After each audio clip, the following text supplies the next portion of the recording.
يا رب بالمصطفى بلغ مقاصدنا واغفر لنا ما مضى يا واسع الكرم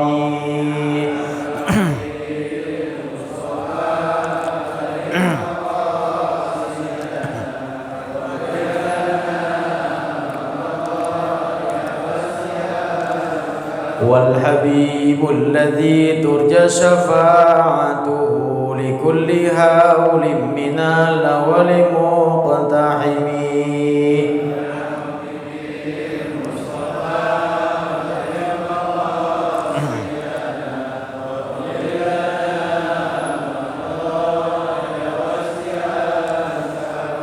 مولاي صل وسلم دائما أبدا على حبيبك خير الخلق كلهم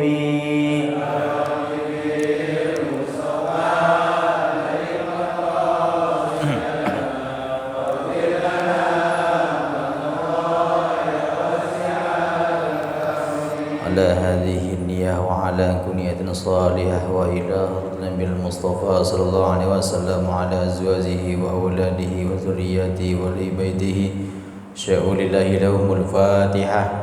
أعوذ بالله من الشيطان الرجيم. بسم الله الرحمن الرحيم. الحمد لله رب العالمين الرحمن الرحيم مالك يوم الدين إياك نعبد وإياك نستعين اهدنا الصراط المستقيم صراط الذين أنعمت عليهم غير المغضوب عليهم ولا الضالين آمين. بسم الله الرحمن الرحيم. السلام عليكم ورحمة الله وبركاته.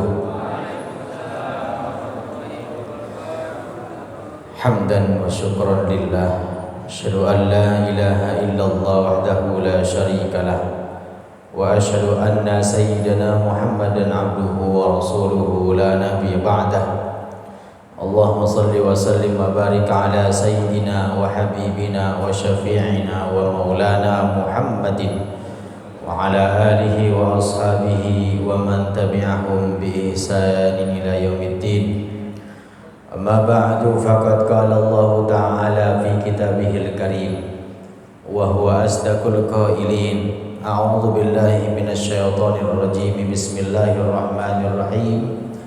يرفع الله الذين آمنوا منكم والذين أوتوا العلم درجات.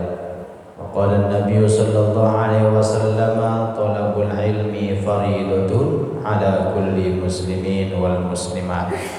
صدق الله العظيم وصدق رسوله النبي الحبيب الكريم ونحن على ذلك من الشاهدين والشاكرين walhamdulillahi rabbil alamin. Hadratul mukarramin, para alim, para ulama, para kiai, para asatiz yang saya ta'zimi, bil khusus sahibul majlis, khadimul majlis, orang tua kita, guru kita Bapak Haji Syamsuddin matallahu bidayatihi, kemudian guru kita Bapak Haji Iyas Supardi Rustam MA, orang tua kita Bapak Haji Ali Soleh yang telah hadir di kediaman kita, di tempat kita ngaji, nimba ilmu, tempat kita ibadah. Mudah-mudahan semua orang tua kita yang hadir Allah panjangkan umurnya, berkahi usianya, diluaskan rezekinya, selalu membimbing kita, amin ya rabbal alamin. Hadirin hadirat ibu sekalian yang saya muliakan, hari ini biasanya saya kan ngaji bawa kitab. Kali ini nggak pakai kitab, karena mau tausiah, mau cerita. Karena malam ini spesial, saya akan buka pertanyaan yang lebih luas. Artinya waktunya agak sedikit, durasi pertanyaan agak sedikit panjang. Insya Allah ada mungkin 15 menit. Karena ada request minta dibuka pertanyaan. Biasanya kalau pakai kitab juga nggak sempat nanya karena keburu azan.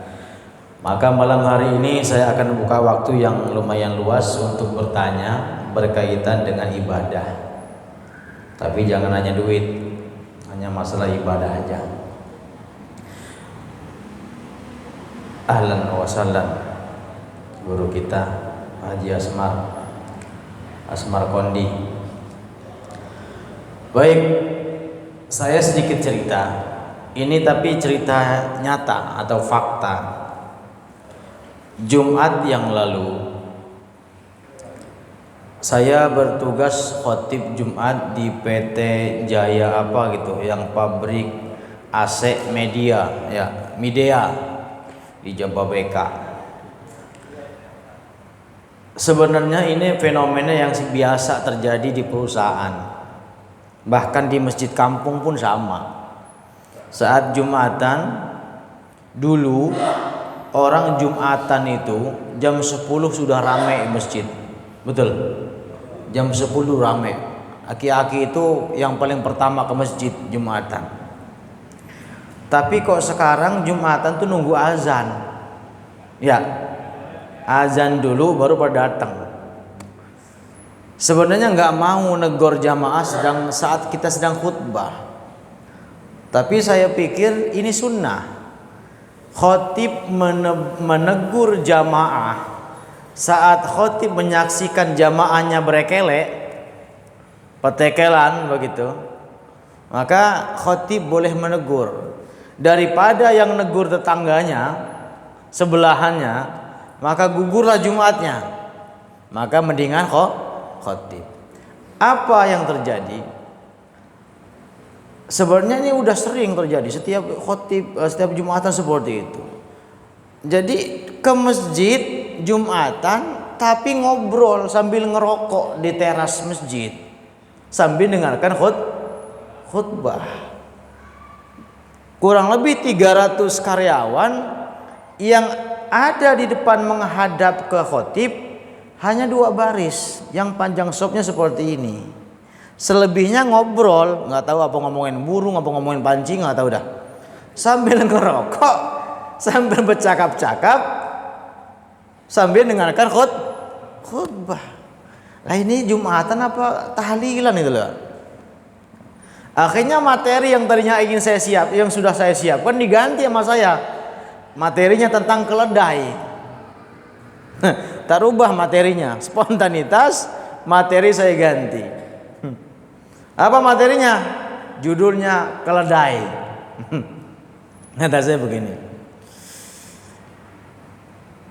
Manusia itu umumnya banyak yang gak bersyukur, kurang syukur sama Allah. Dikasih waktu sehari semalam itu berapa jam? 24 jam. Betul nggak Pak? Sehari semalam Allah kasih waktu ke kita 24 jam. 8 jam buat kerja, nyari nafkah, buat anak bini, silahkan kata Allah. 8 jam buat istirahat capek, 8 jam, silahkan. Masih sisa berapa jam? 8 jam lagi kan? 8 kali 3 24. Masih nyisa 8 jam waktu kosong. Allah perintahkan ke kita sholat hanya berapa waktu? 5. Berapa jam satu sholat? Jam apa menit? Menit. Berapa menit sholat? 5 menit. 5 kali 5 berapa menit? 25 menit. Yang Allah perintahkan ke kita cuma 25 menit. Oke lah Jumatan setengah jam, khotibnya 10 menit, ya kan? Nah sisanya sholat sama doa 30 menit. Masih nyisa banyak gak tuh? Waktu kok yang sebentar itu Anda gak bisa konsentrasi. Khutbah yang hanya 10 menit kok bisa-bisanya ngeremehin. Nah maka akan saya bahas tuh agak lama dikit. Kenapa manusia meremehkan ibadah? Kenapa manusia menganggap enteng sholat? Karena 4 penyebabnya. Ini materi saya hari ini. Sholat hanya 25 menit sehari semalam, nggak 1 jam macan. Tapi ada nggak yang nggak sholat? Ada apa banyak? Terus yang sholat khusyuk semua enggak? Yang sholat benar semua enggak? Tuh kan. 4 faktor mengapa manusia meremehkan ibadah. 4 alasan, 4 apa lagi tuh? Macem. Kenapa kita berat sholat yang sebentar itu kayaknya berat banget, yang hanya 5 menit. Bandingkan mancing yang semalaman suntuk. Kuat tuh nongkrong, rokok 2 bungkus. Serius, bener? Sampai duduk nggak berubah. Jumatan yang khutbah 10 menit, petakilan. Padahal mah mendingan tidur. Yang penting ketiduran, jangan tidur. Lah ini kok bercakap-cakap sambil ngerokok, kan pelecehan. Saya bilang, itu yang Jumatan duduk di pos security dan di teras masjid sambil bercakap-cakap sambil ngerokok, itu mereka bagaikan himar, keledai, binatang yang bodoh. Man takallama yaumal jum'ati wal imamu yaktubu fahuwa kamasal himaru yamilu asfaro. Siapa yang bercakap-cakap, berbicara selengean saat khotib sedang berkhutbah di hari Jumat, maka seperti keledai yang memikul kitab suci. Pas saya ngomong begitu, pada lari semua ke masjid. Udah telat kata saya. Nanti habis salam sholat zuhur 4 rakaat. Faqad laghauta, karena engkau telah melakukan perbuatan yang sia-sia. Orang yang ngomong saat khutbah berlangsung di hari Jumat, maka mereka nggak dapat pahala apa-apa. Mudah-mudahan sih besok nggak lagi. Mukanya pada merah semua, diomelin. Apa-apa, khotib mah boleh ngomel. DKM jangan. Nah, kenapa demikian? 4 hal yang menyebabkan kita meremehkan ibadah yang hanya sebentar, 25 menit sehari semalam. 1. Ibadah dijadikan sebatas kewajiban semata. Orientasi ibadahnya, mindset cara pandang tentang ibadah itu dianggap sebatas kewajiban, kata saya. Kemarin dan sekarang juga sama. Ceramahnya begitu. Karena Anda menganggap sholat ini sebagai kewajiban, berat walaupun hanya 10 menit. Coba bandingkan ketika Anda bekerja di perusahaan ini, 8 jam berdiri, kuat nggak? Duduk sebentar 15 menit, diri lagi. Ya kan? Mampu nggak tuh? Dikasih lembur 4 jam overtime, kuat nggak? Seneng malah. Betul? Sabtu Minggu yang kudunya ngasok dikasih lembur malah seneng. Bener nggak? Kenapa? Karena pemikiran mindset Anda terbalik. Urusan bekerja nyari nafkah sebagai kebutuhan, tapi urusan ibadah nyembah Tuhan sebatas kewajiban. Itu masalahnya, Pak. Yang otak kita kudu dicuci. Mindset cara pandang kita tentang ibadah bukan semata-mata kewajiban, tapi jadikanlah ibadah sholat sebagai kebutuhan kita, seperti kita memperlakukan dunia kita. Benar nggak? Dirubah sekarang, Pak. Kalau kita nggak merubah cara pandang tentang ibadah, sampai kapanpun berat itu sholat. Sering saya sampaikan, biar kata rumah Anda dempetan dengan masjid, belum tentu di mana pintu masjid, belum tentu tahu. Bener? Masjid manapun, bukan cuma masjid ini. Rumahnya gandeng dengan masjid, belum tentu mic-nya speaker kedengaran di mereka. Belum tentu.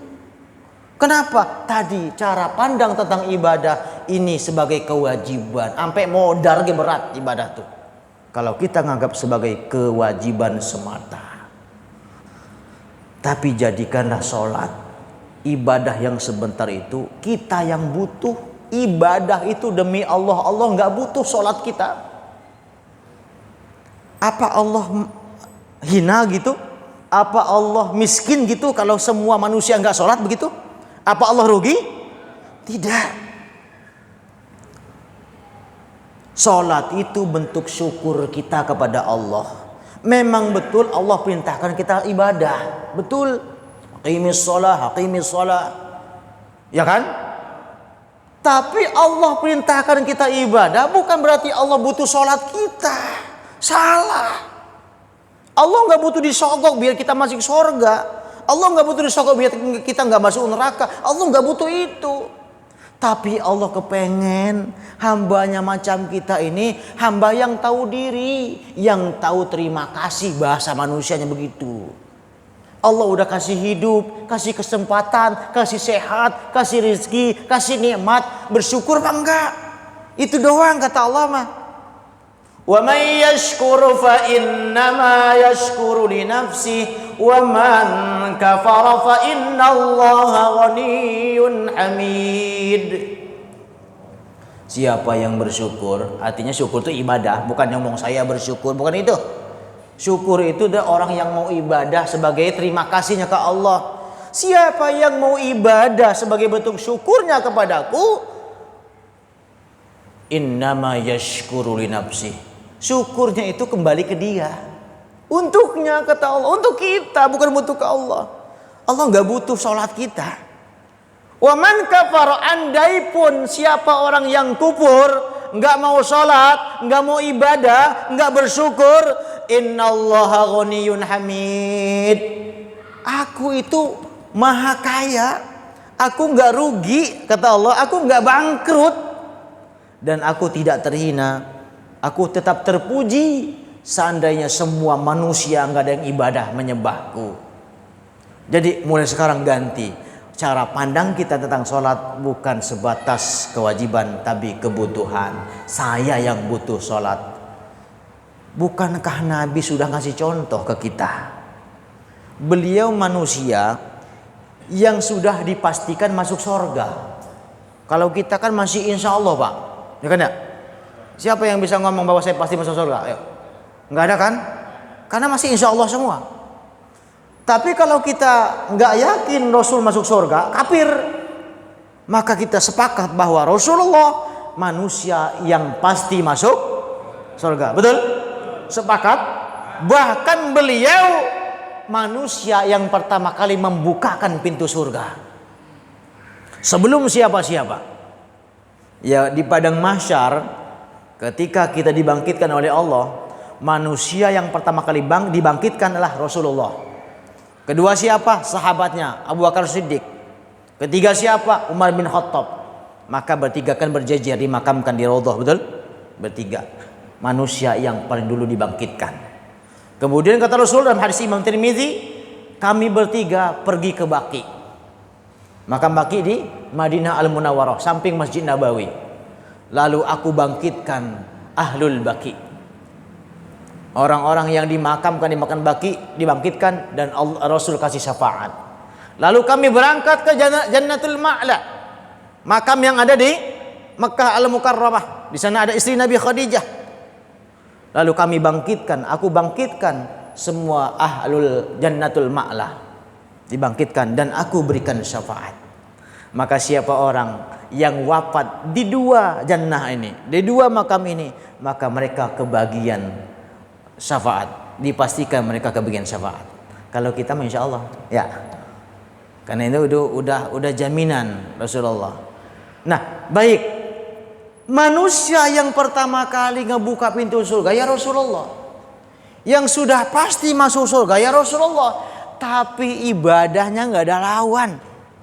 Ibadahnya beliau itu nggak ada yang bisa menandingi. Sampai kakinya bengkak, saking lama berdiri, sampai istrinya Aisyah nggak mampu menemani Rasulullah, saking panjangnya Rasul ibadah, tahajud, qiyamul Ramadan, sholat witir. Maka kata Aisyah cerita, kalau Nabi sedang sholat, fala tas'al an husnihinna wa tulihinna, fala tas'al an husnihinna wa tulihinna. Kalau Nabi sedang sholat malam, jangan kau tanya seberapa bagus dan seberapa panjang sholatnya Nabi. Jangan kau tanya seberapa bagus dan panjang sholatnya Nabi kalau sholat malam. Sampai menjelang fajar beliau sholat. Ini Nabi nggak kuat nemenin. Sampai kakinya Aisyah itu berada di tempat sujud Nabi. Ketika Nabi sujud dipinggirin, saking pulesnya bininya Nabi. Kok manusia yang udah pasti surga nemen ibadahnya? Aisyah juga komplain, kok nemen-nemen amat ibadahmu ya Rasulullah? Apa kata Rasul? Apakah nggak boleh jika aku mewujudkan syukur kepada Allah. Apa enggak boleh kalau aku membuktikan syukurku kepada Allah? Jadi artinya beliau ngasih contoh ke kita bahwa ibadah itu harusnya dijadikan sebagai kebutuhan. Yang butuh sholat itu saya, bukan Allah. Jadi itu yang pertama. Penyebab kenapa kita berat ibadah, susah untuk menikmati sholat, itu karena satu, mindset kita tentang ibadah itu salah. Dijadikan hanya sebatas kewajiban. Dirubah sekarang, saya yang butuh. Dua, kenapa ibadah itu berat dinikmati? Kadang kita berangkat tapi yang penting sholat, ya kan ya?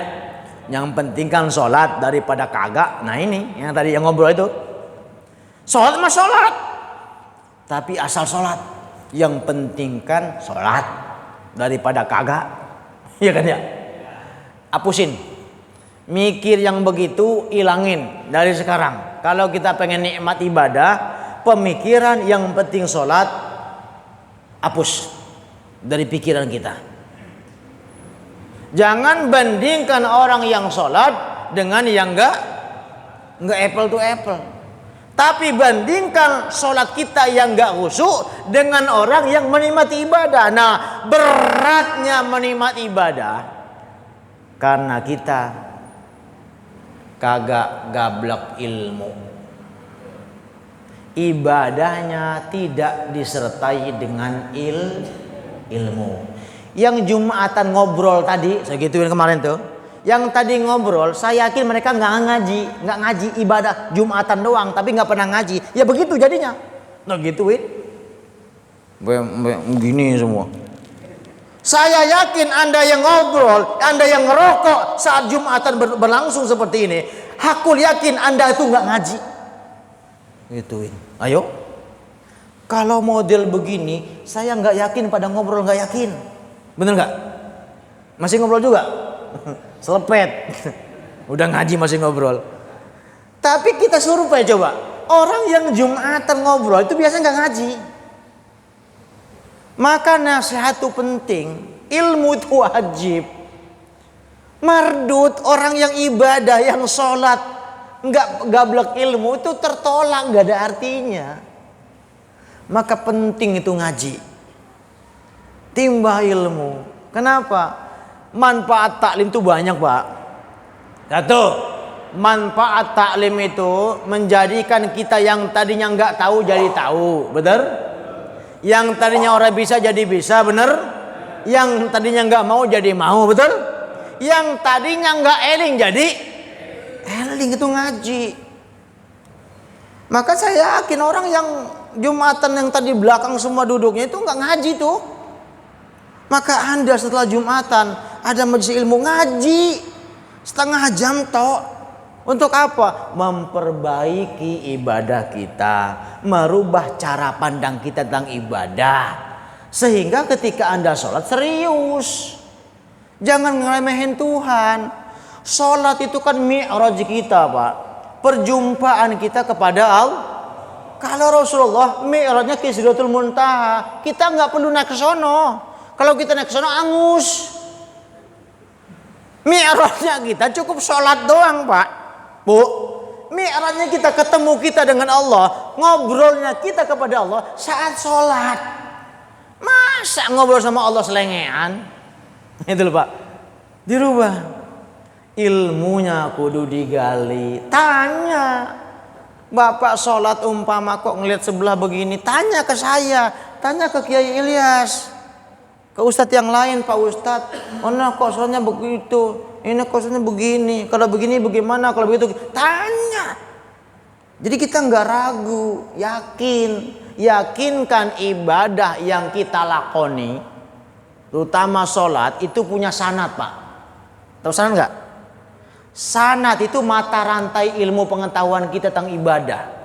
Biar ibadah kita diterima, ada pertanggungjawaban, pastikan sholat yang kita lakukan itu atas dasar diberitahu oleh guru. Itu sanad namanya.